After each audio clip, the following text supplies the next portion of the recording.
ka sani mun tsaya ne a nan gurin, so za ka shiga sign kawai da ka gama dama zai watsa ka ciki ne. So ni da ke na riga na bude barin loda wannan dina kawai sai in sign in.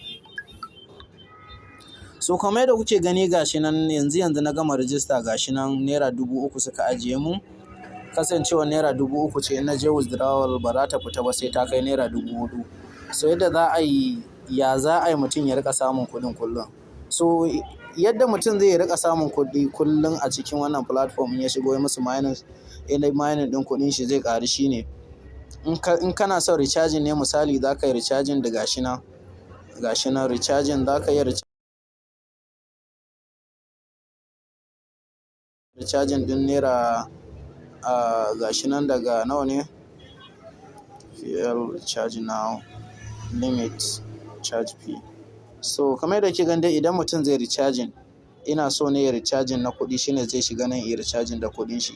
Sannan idan kuma mutum yana so ne daga nan din ya ɗibi wannan kuɗin nashi da yake da shi sannan in ƙara zuba su in sun ninka kansu sai ya ɗiba shine mutum zai shigo nan gashi na recharge and the referral bonus.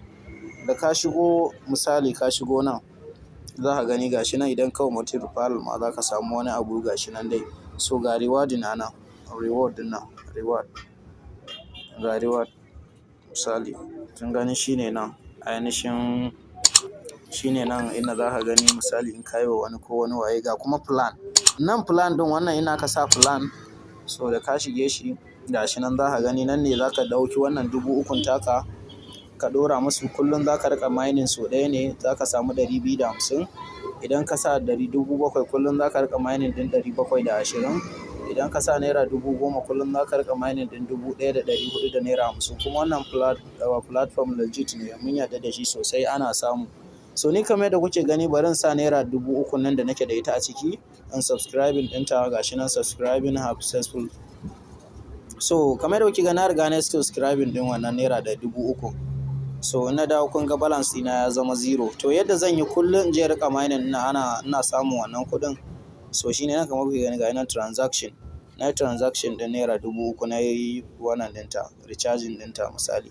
So kamar yadda kuke gani kullum inda mutum zai shiga ya rika mining ina samun shi wannan 250 din har kuɗin su taru ya cire kuɗin shi shine gashi nan zaka ga mining din nan gashi mining kana shigowa gashi nan price 250 price naira 250. So duk wani ga dama zaka taba gashi nan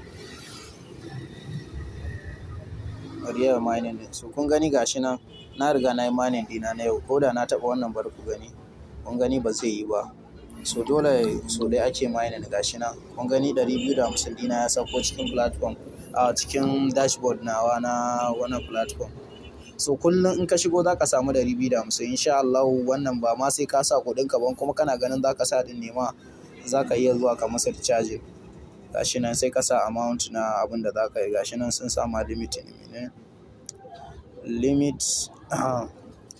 4,000 to get 1 million ne ko wani abu ne ma per charge free ga nan charge free gashi nan manual bank payment.